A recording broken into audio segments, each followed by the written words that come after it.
వాంగీబాత్ కి కావాల్సిన ఐటమ్స్ ఏంటో ఇప్పుడు చూద్దాం. వంకాయ ముక్కలు 2 కప్పులు, బియ్యం 2 కప్పులు, మసాలా దినుసులు కొద్దిగా, ఎండు కొబ్బరి చిన్న ముక్క, ఎండుమిరపకాయలు 5, పచ్చిశనగపప్పు 3 టీ స్పూన్లు, మినప్పప్పు 3 టీ స్పూన్లు, ఆవాలు 1/2 టీ స్పూన్, వేయించిన జీడిపప్పు 3 టీ స్పూన్లు, కరివేపాకు 2 రెమ్మలు, పసుపు చిటికెడు, ఉప్పు తగినంత, నూనె 3 టేబుల్ స్పూన్లు.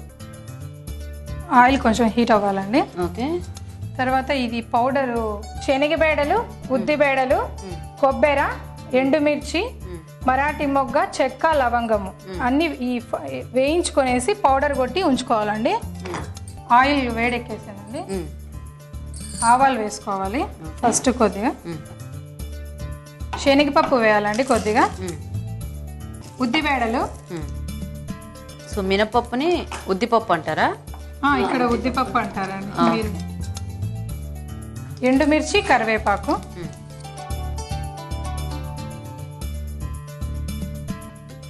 వేగిపోయాయండి. వంకాయలు వేయాలి.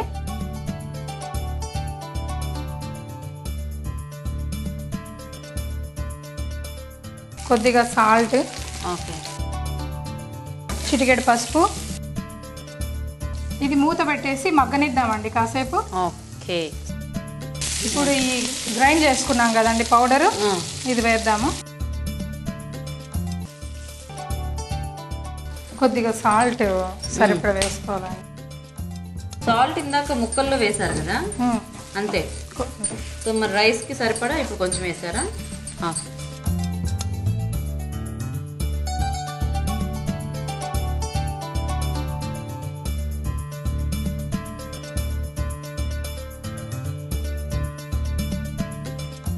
అయిపోయిందండి, ఆఫ్ చేసుకుందాం ఇంకా. ఓకే.